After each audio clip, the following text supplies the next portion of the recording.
उठो, जागो और तब तक मत रुको जब तक लक्ष्य की प्राप्ति न हो। ये संदेश देने वाले प्रेरणा स्रोत यानी स्वामी विवेकानंद। दूसरे धर्मों पर अपनी श्रेष्ठता महसूस कराने का अवसर भारत में हिंदुओं को दिया हो, ऐसी शख्सियत यानी स्वामी विवेकानंद।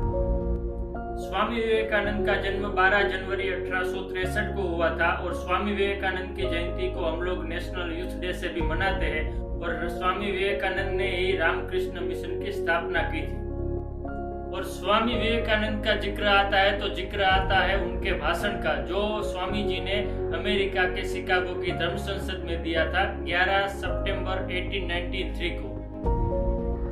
क्या था उस भाषण में जो हमें गौरव देता है?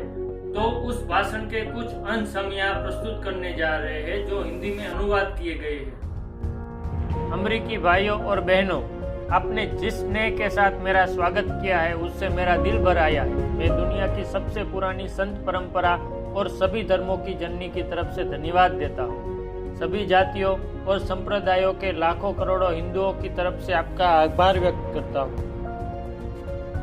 मैं इस मंच पर बोलने वाले कुछ वक्ताओं का भी धन्यवाद करना चाहता हूँ जिन्होंने यह जाहिर किया कि दुनिया में सहिष्णुता का विचार पूरब के देशों से फैला है।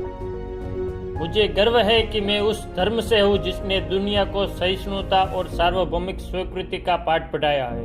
हम सिर्फ सार्वभौमिक सहिष्णुता पर ही विश्वास नहीं करते बल्कि हम सभी धर्मों को सच के रूप में स्वीकार करते हैं। मुझे गर्व है कि मैं उस देश से हूँ जिसने सभी धर्मों और सभी देशों के सताए गए लोगों को अपने यहाँ शरण दी। मुझे गर्व है कि हमने अपने दिल में इजराइल की वो पवित्र यादें संजो रखी है जिनमें उनके धर्मस्थलों को रोमन हमलावरों ने तहस नहस कर दिया था और फिर उन्होंने दक्षिण भारत में शरण ली। मुझे गर्व है कि मैं एक ऐसे धर्म से हूँ जिसने पारसी धर्म के लोगों को शरण दी और लगातार अब भी उनकी मदद कर रहा है।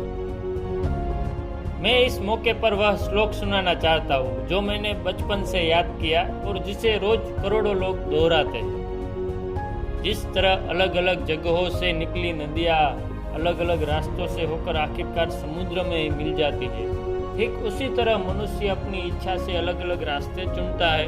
ये रास्ते देखने में भले ही अलग अलग लगते हैं लेकिन ये सब ईश्वर तक ही जाते हैं। मौजूदा सम्मेलन जो कि आज तक की सबसे पवित्र सभाओं में से है, वह अपने आप में गीता में कहे गए इस उपदेश का प्रमाण है। जो भी मुझ तक आता है चाहे कैसा भी हो, मैं